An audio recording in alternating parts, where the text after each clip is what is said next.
Because of the speed of the internet, it looked like you were moving through molasses with the cursor. It just spins and it spins and it spins and then it stops. So that is a real issue to me. If we don't have that high-speed internet, we're not going to be able to keep those jobs there. There's a war of words, and there's a loose term being used called broadband, which has not really been set to say, what is that speed today?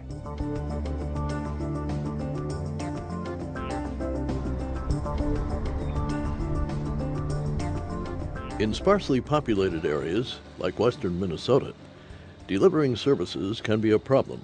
Especially with internet speeds, these areas are falling behind urban areas and the rest of the world. Federated Telephone Cooperative is owned by the customers that use its service. We serve a little over 1,000 square miles out in west central Minnesota. In that 1,000 square miles, there's about 4,000 customers. We provide telephone service as well as business services.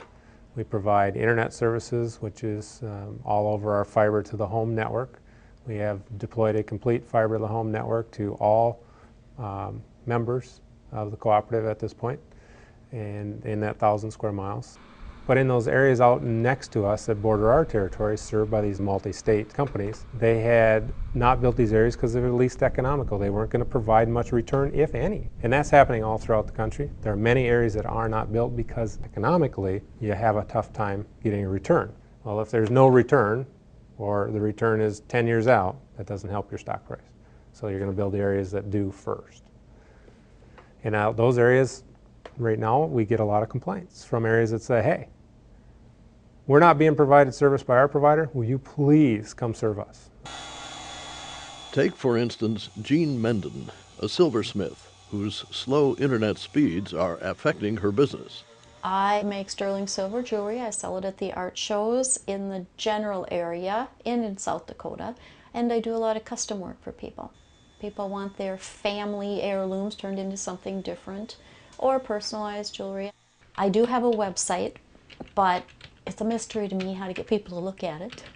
I do a little bit of advertising. The art shows I participate in do a really good job of advertising. So little by little business is building just by getting out there in different areas and showing my work.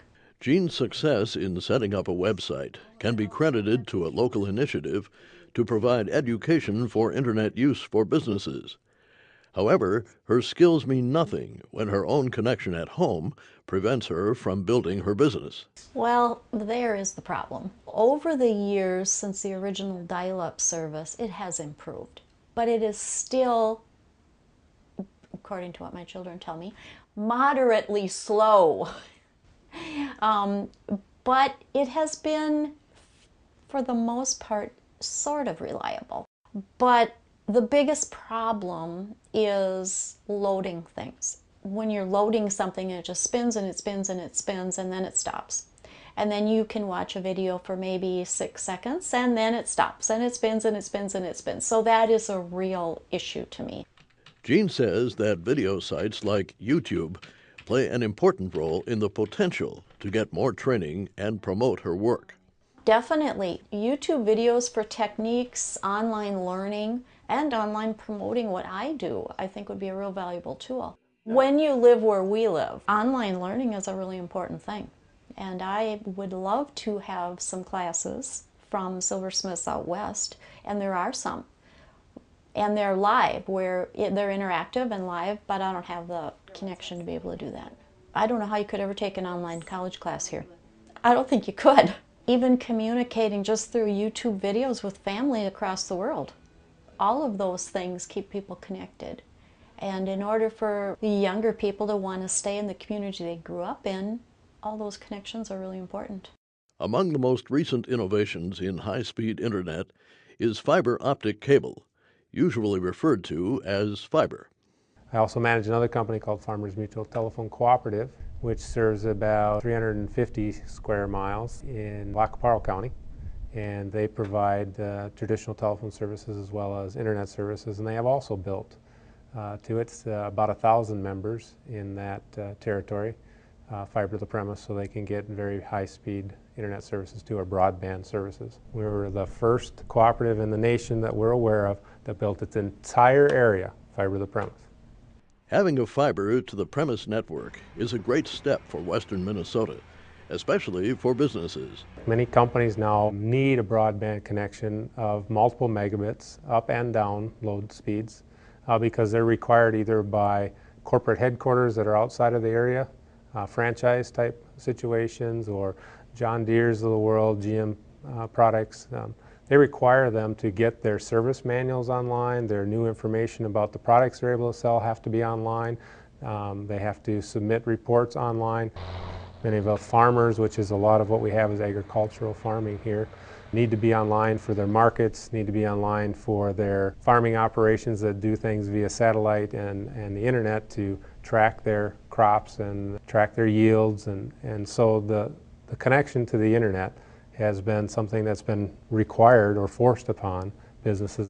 It's changed over the 10 years in that we used to do everything paper claim. Everything was mailed out and nothing was done electronically. Now, Mary Abel processes billing for Nephropath, a medical company founded by Dr. Patrick Walker in Little Rock, Arkansas, who specializes in a new renal biopsy test or kidney exam, which provides as little as a 24-hour turnaround on test results.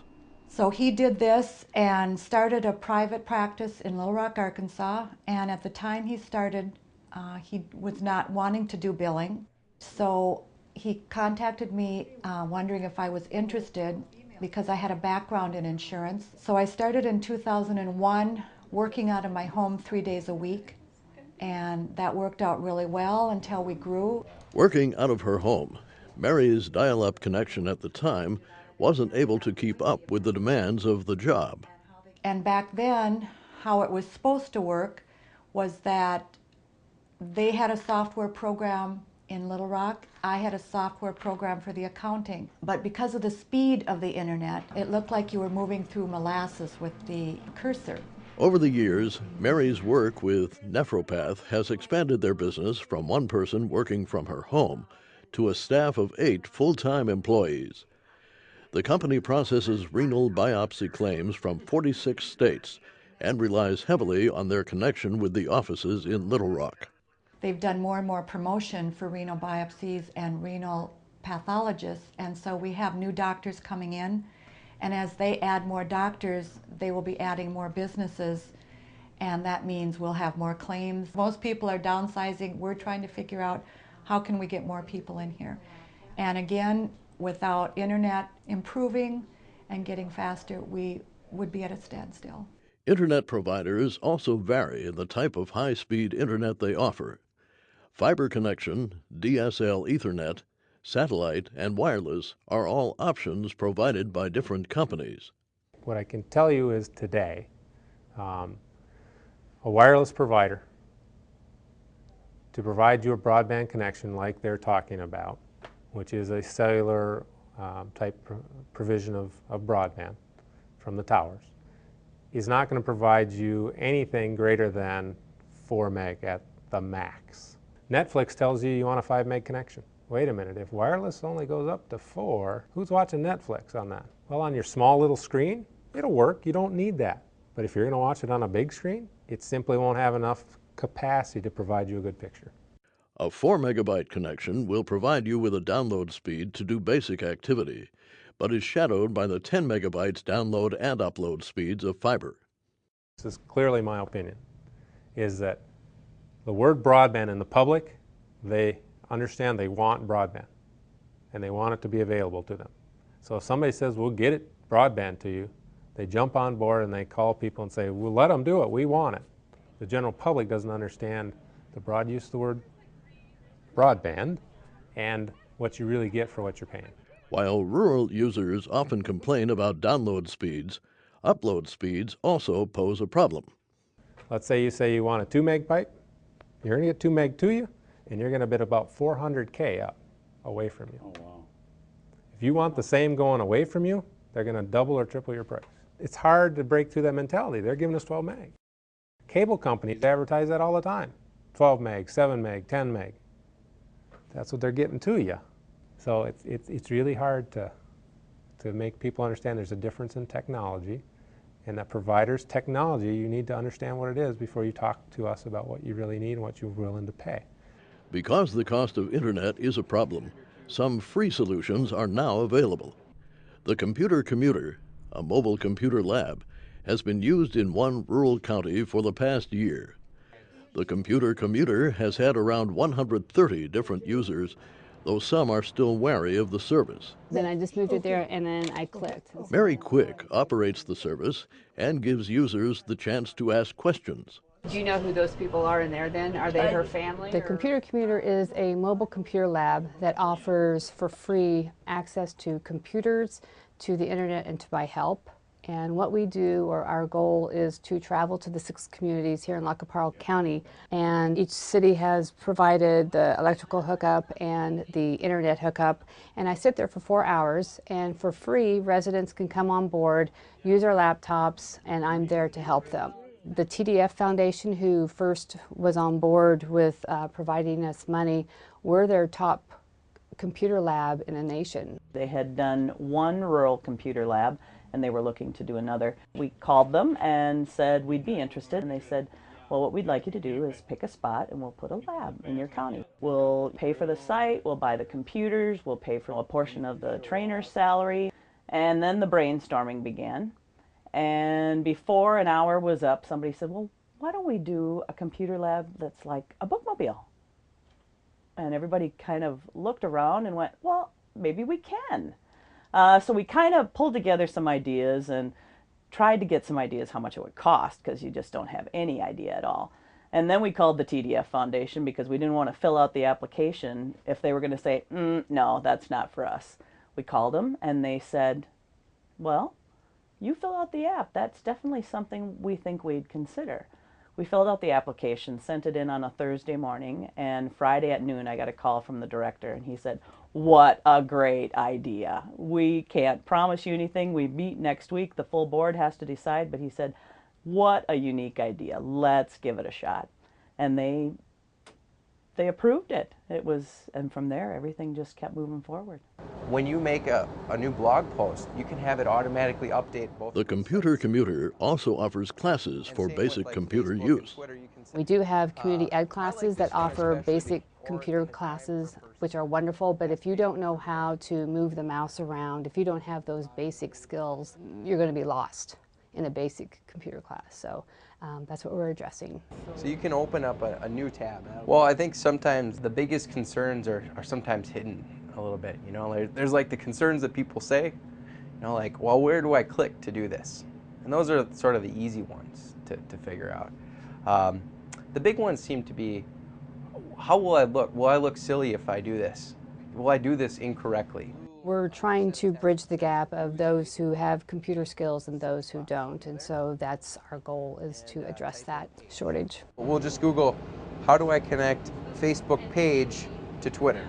Mary believes that computer use today extends beyond just basic needs. Everything's online now, and if you don't have an email account, you can't access information. You know, you have to put in your email account to maybe apply for benefits, or we have workforce people come and they're looking for jobs. If you want to apply for jobs, you have to have an email account. And so setting up emails, and with that comes, you know, Facebook, searching for jobs, doing research, things like that. However, people have found fun and creative ways to use their mobile connection. We had been on the road for about a year, and I was wanting to get new people onto the bus, maybe not necessarily those who did not have any computer skills, but maybe entice them to come on board for another reason. And so I wanted to get Ancestry.com. And also, it's a great way for people with mid-level skills. You have to learn how to navigate a website, and you have to learn how to type in names correctly and, you know, do research. And so it's good for both skill sets. It's very expensive. The local libraries can't afford it, and so we went around to the communities, and local organizations kicked in the money. And I am so thankful to them. It was a great community effort in all of our communities to be able to provide that. I used to be a junior high teacher, and I love teaching. I enjoy working with people and having the light bulb, you know, go off when they learn something. I showed a woman how to find her grandson's website, who he makes cabinets in California, and she was able to see the work that he is doing, and she was about in tears. And so it's highly rewarding, and it's instantaneous. You know, that they thank you, they're just so appreciative. And I might not see them for a month, but they know if they have a question, they can come back, and that's very rewarding for me. The problem of slow rural internet access is also getting attention from lawmakers. Thank you. It is so great to see everyone. I've met so many of you before. I realize that visiting all 87 counties every year does pay off because you actually know half the people when you come. So Minnesota Senator Amy Klobuchar recently talked about broadband adoption in rural Minnesota. Well, when I look at this, I think about all the people that live in rural Minnesota and rural America that have the right to be able to live there. If they grew up there, they should be able to stay there. And we're seeing quite a renaissance right now with the exporting agricultural products, and there's good reason. We have a bunch of job openings in rural Minnesota, but if we don't have that high-speed internet, we're not going to be able to keep those jobs there. The first step is to make sure the community really wants it, and to have this many people turn out on a Saturday in a small town to say, hey, we want to have our internet. I think you can see that they're behind it. So the way we get there is, first of all, we've started out with some of the grants that we're doing out of the U.S. Department of Agriculture as well as Commerce. But then the second piece of this is looking at the long term. And there's something called the Universal Service Fund that everyone pays into for their phone bills, literally billions of dollars that's sitting there, and make that useful for internet as well, and internet build-outs and internet expansion. So that's going to be a major change where it's not a new government program, not new government money. It's just using the existing government money in a way that's not just about landlines, it's also about internet. That's what Universal Service says. Everybody pays in. Those that are able to build it in areas where it's low density, high cost, get to take more out than they put in, and those that are serving areas that is cheaper to build and you have a lot of density and you can make a lot of money, you get to take out less than you put in. That's how that fund works. If that goes away and I got to raise bills, they're going to be substantial increases. And so that's why we're trying to get our members to understand it's important to contact your congressman and let them know that that's not acceptable. That you don't believe that because you live in rural, you should have to pay substantially more than urban areas. That's not how Universal Service was set up.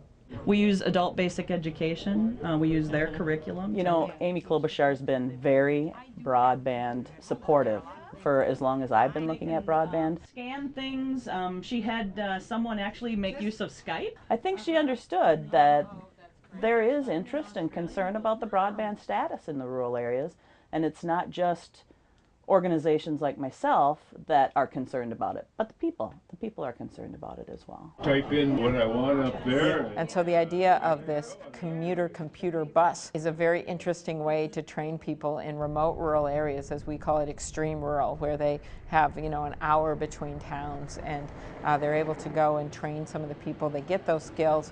It's not a long-term solution, but for educating people, it's a really good idea. I truly believe that kids that grow up in rural Minnesota should be able to live in rural Minnesota, and we are not going to be able to compete for jobs and small businesses and big businesses if we don't have broadband, if we don't have internet service. Local companies are working hard to get high-speed services to their customers, although projects often take longer than expected. They started the rollout last fall, had to quit when the weather got cold. They started within the city limits of Dawson. Once they finish there next year, we're hoping by midsummer, late summer, they should be finished with Dawson. Then they'll spread out from there. Right now, as we speak, there is a fiber shortage in the United States. And so we can't actually get the fiber to put in the ground to connect people. Everything's ready to go. RUS has done their job. We've done our job. The issue is simply getting a hold of the fiber we need to put in the ground. In rural western Minnesota, only 64% of people own computers, and just over half of the population has adopted broadband. Compare that to the statewide average, where almost 75% of the population owns a computer and 64% have adopted broadband. In recent weeks, some rural telephone companies have started breaking ground to lay fiber, but are behind schedule. Shortages in fiber production, as well as install time, will put the completion of the project around 2013, though users remain optimistic. Having the faster speed for the internet and the better internet, we're able to keep our office in Montevideo. If it wasn't for the internet, we would have probably had to move down to Little Rock and work off of their internet just because of the speed. So here we're able to keep everything here. We have the 8 employees that are able to work. In the future, we'll have more employees because of internet, because of the broadband. Without that, we could not do what we're doing. Bottom line is it'll be difficult to get businesses that do that kind of thing to look at your community as an option or to expand there if you don't have that kind of connection. Luckily, in some places, those businesses are willing to step up and invest in that kind of technology for the community as well as themselves. You know, I think it's an ongoing thing. You know, I think a concern, which is a concern for every nonprofit organization like ourselves, is funding. We are funded for this project through 2012. So right now we're actively, you know, seeking funding for ongoing years, because I think if you talk to anyone that's using the unit, they'll tell you they want it to go on. They don't want it to stop. Nobody wants to see an end to it. And I don't see that going away. Broadband's critical. Every county in Minnesota should have fiber optic broadband, in my opinion. Until that time, residents like Jean will have to wait to get their high-speed connection to the rest of the world. Production of rural broadband, Making the Connections, is made possible by a grant from the Blandin Foundation through the Broadband Technology Opportunities Program of the American Recovery and Reinvestment Act, with additional support from Mark and Margaret Yakel-Julien in honor of the Shalom Hill Farm, a nonprofit rural education and retreat center in a beautiful prairie setting near Windham in southwestern Minnesota.